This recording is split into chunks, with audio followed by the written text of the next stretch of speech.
ہائے کیسے سنتا ہے۔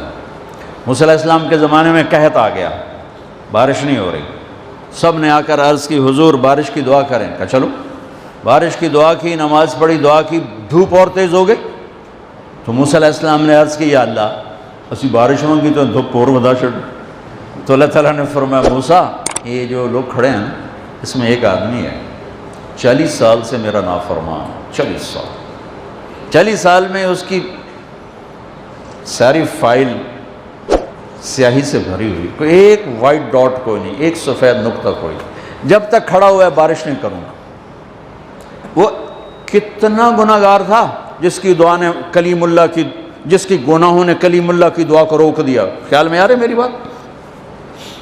موسیٰ علیہ السلام نے اعلان کیا بھائی نکل جا میاں سارے تھا بیڑا نہ بوڑ۔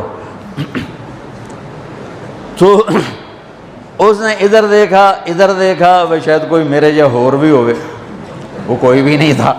تو اب وہ کہنے لگا لو خرجت ففضحت نفسی، اب اگر میں نکلا تو میں تو ذلیل ہو جاؤں گا، ولو مکثت لمنع الناس المطر، اور اگر میں کھڑا رہا تو بارش نہیں ہوتی، ٹھیک ہوگی بات۔ اب یہ اللہ کو پکارنے لگا، اور یہ پکار اللہ کی محبت میں نہیں، نہ ہی گناہوں کی ندامت میں ہے، یہ پکار ہے عزت بچانے کے لیے کہ میری عزت رہ جائے۔ تو اب یہ دل ہی دل میں کہتا ہے کہ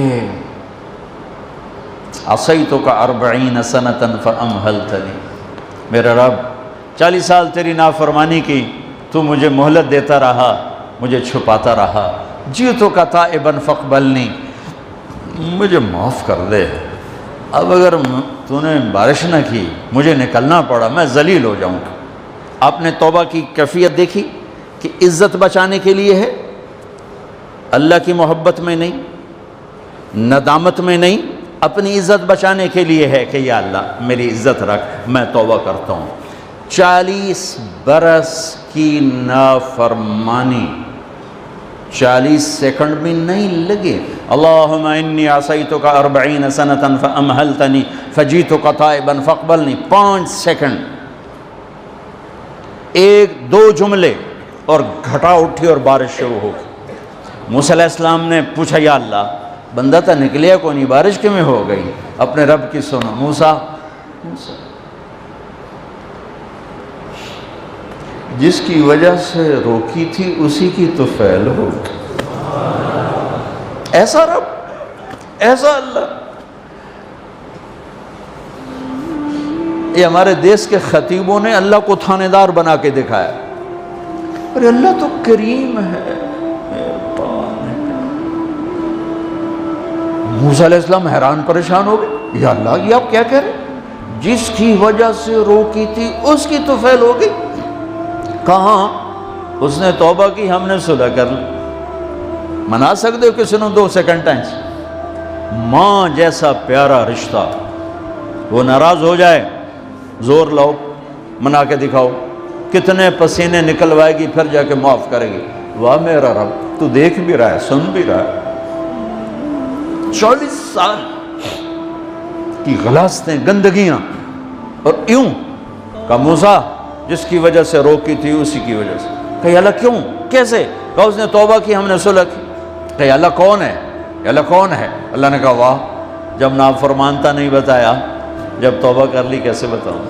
موسیٰ لوگوں سے کہتا ہوں کسی کے عیب نہ کھولو، تو میں اپنے بندے کے عیب خود کھولوں؟ بینی و بین عبدی، یہ میرے اور میرے بندے کے درمیان ہے، یہ اللہ ہے۔ یہ تعارف میرے نبی نے کروایا لا الہ الا اللہ کا۔ میرے عزیزو آپ ہمارا سرمایہ ہو۔ تربیت کا سب سے پہلا سنگ میل، پہلی بنیاد لا الہ الا اللہ ہے کہ اللہ سے جڑ اور سب سے کٹ جاؤ، سب سے نگاہوں کو پھیر لے، سب سے نظروں کو پھیر لے۔ اللہ سے جڑنے کا مطلب یہ نہیں کہ تم جنید بغدادی بن جاؤ گے، بشر رہو گے، گناہ ہو جائے سر جھکا دے، گناہ ہو جائے سر جھکا دے، پھر اس کا معاف کرنا دیکھ کے۔ حضرت انس بن مالک رضی اللہ تعالیٰ عنہ سے مروی روایت ہے جو حضور کے خادم خاص تھے، اور یہ متفق علیہ بھی ہے، یعنی بخاری میں بھی ہے، مسلم میں بھی ہے، لیکن تھوڑا سا فرق ہے الفاظ کا۔ تو جو مسلم شریف کی روایت ہے اس کے الفاظ کیا ہے؟ للہ اشد فرحا بتوبۃ عبدہ حین یتوب الیہ، جان لو اللہ تعالیٰ کو زیادہ خوشی ہوتی ہے اپنے کسی گناہ گار بندے کی توبہ سے جبکہ وہ توبہ کرتا ہے۔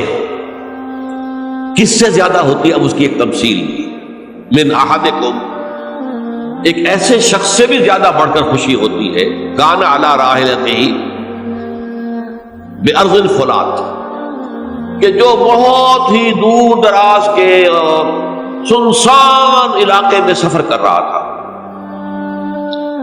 فانتحرفت منہ، اس کی سواری جو ہے گم ہو گئی، وعلیہا طعامہ وشرابہ، اسی پر اس کا کھانا بھی تھا اور پانی بھی تھا، اونٹنی پر سفر کر رہا تھا، اسی پر ہوتا ہے راحلہ جو ہے راستے کا سامان، اچانک کہیں بیٹھا ہے تھوڑی دیر کے لیے سسکانے کے لیے، کہیں اونگ آ گئی اور اونٹنی صاحبہ غائب ہو گئی۔ اب آنکھ کھلی اور اس نے دیکھا، فَأَيَّسَ مِنْهَا، تلاش کر کر کے مایوس ہو گیا، کہیں اونٹنی کا سراغ نہیں۔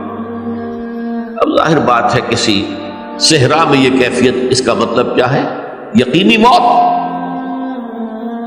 فَأَتَى شَجَرَةً فَاسْتَجَعَ فِي ظِلِّهَا وَقَدْ أَيَسَ مِنْ رَاحِلَتِهِ، تو وہ ایک درخت کے نیچے اس کے سائے میں آ کے لیٹ گیا، گویا کہ موت کی امید۔ فَبَيْنَهُمَا وَهُوَ كَذَلِكَ إِذْ هُوَ بِهَا قَائِمَةٌ عِندَهُ، اس کی کہیں دوبارہ آنکھ لگی ہے، جو کھولا تو دیکھتا ہے اونٹنی تو موجود ہے، کھڑی ہے، تو وہ فوراً اس کی وہ جو رسی ہے وہ پکڑتا ہے، وَأَخَذَ بِخِتَامِهَا ثُمَّ قَالَ مِن شِدَّةِ الْفَرْحِ، اب جو اسے مسرت ہوئی اس کا آپ اندازہ کر سکتے ہیں، ایک یقینی موت کا معاملہ آ چکا تھا، اور اچانک اللہ تعالیٰ نے وہ کھوئی ہوئی اونٹنی جو ہے وہ واپس دلا دی۔ تو وہ کہنا تو یہ چاہتا تھا، اللہ تو میرا رب ہے، میں تیرا بندہ ہوں، لیکن جسے ہم کہتے ہیں کہ خوشی کی انتہا فرط مسرت میں ایسی زبان لڑکھڑائی، اس نے کہا اللہم انت عبدی وانا ربک،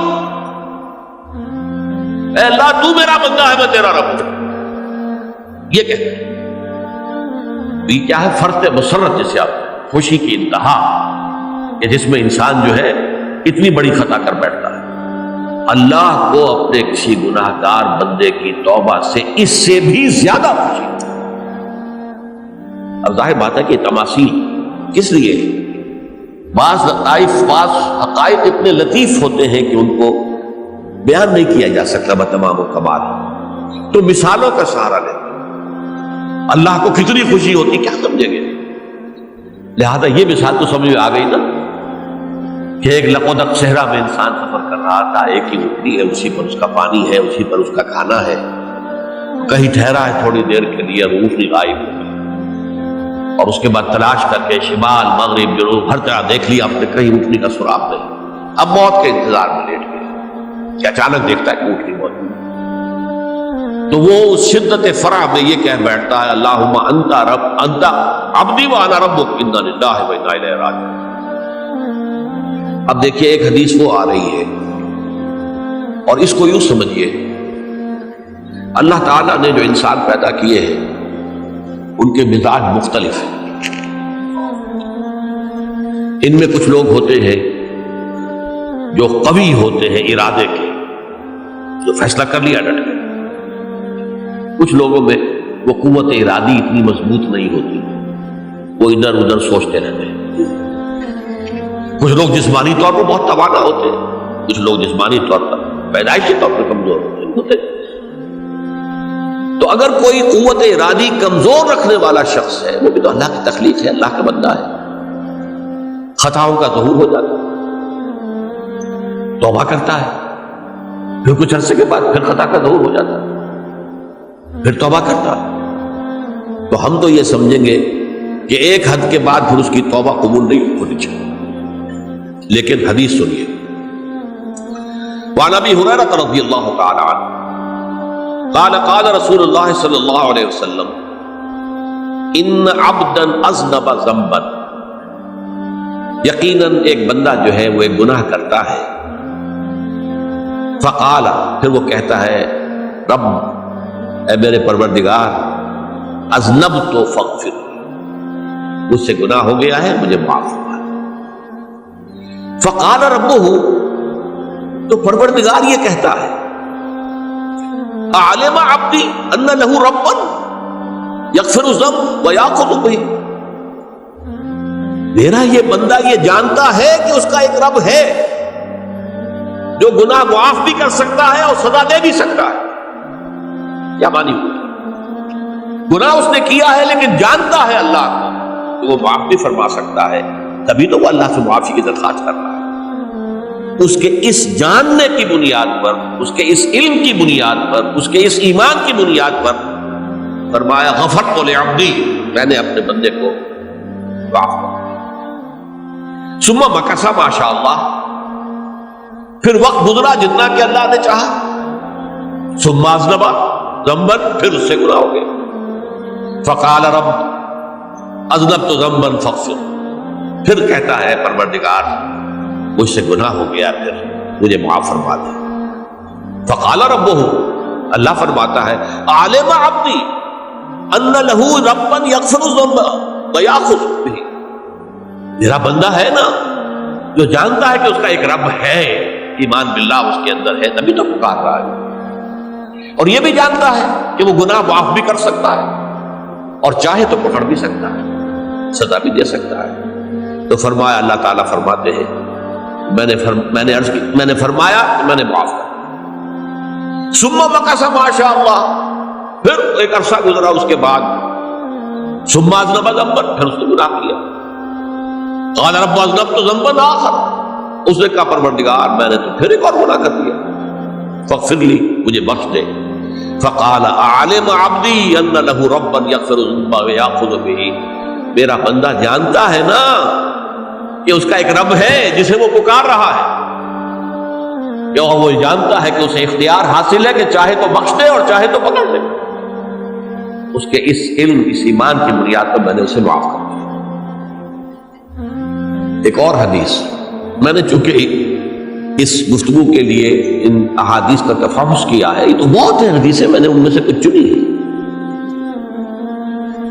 ہمارے بعض واعظ ناصح وہ بھی کسی شخص کو روکتے رہے، برائیوں سے روکتے رہے، نہیں رکتا، تو کہیں غصے میں آ کے اللہ تجھے کبھی معاف نہیں کرے گا۔ یہ کتنا بڑا جرم ہے، اس کا اندازہ کیجئے اس حدیث سے۔ تو میرے بندے کو میری رحمت سے مایوس کر رہے ہیں، کتنا بڑا جرم ہے، اس کا اندازہ کیجئے۔ یہ مسلم شریف کی روایت ہے، عن جندب، حضرت جندب رضی اللہ تعالی عنہ سے، ان رسول اللہ صلی اللہ علیہ وسلم حدث، کہ اللہ کے رسول صلی اللہ علیہ وسلم نے ایک واقعہ بیان کیا، ان رجلا قال، کہ ایک شخص نے یہ کہا، واللہ لا یغفر اللہ لفلان، کہ خدا کی قسم اللہ تعالیٰ فلاں شخص کو کبھی معاف نہیں کرے گا۔ وَأَنَّ اللَّهَ تَعَالَى قَالَ، اس پر اللہ تعالیٰ نے یہ فرمایا، مَنْ ذَا الَّذِي يَتَعَلَّى عَلَيَّ، یہ کون ہے جو میرے اوپر حکومت کرنے والا آ گیا، جو میری طرف سے حکم لگا رہا کہ میں کبھی معاف نہیں کروں گا۔ مَنْ ذَا الَّذِي، کون ہے وہ شخص، الَّذِي يَتَعَلَّى عَلَيَّ أَنِّي لَا أَغْفِرُ لِفُلَانٍ، کہ میں فلاں شخص کو کبھی معاف نہیں کروں گا، قد غفرت لفلان، اس کو تو میں نے معاف کر دیا، وَأَحْبَطْتُ عَمَلَهُ، اس شخص کے تمام اعمال میں نے ضائع کر دیے، کہ تم نے میرے بندے کو مایوس کیا۔ یہ ہے جرم کی انکار۔ تو توبہ کی دعوت دیتے رہو، توبہ کے لیے لوگوں کو آمادہ کرتے رہو، توبہ جو ہے اس کے لیے ترغیب دیتے رہو، اللہ تعالیٰ معاف فرمانے والا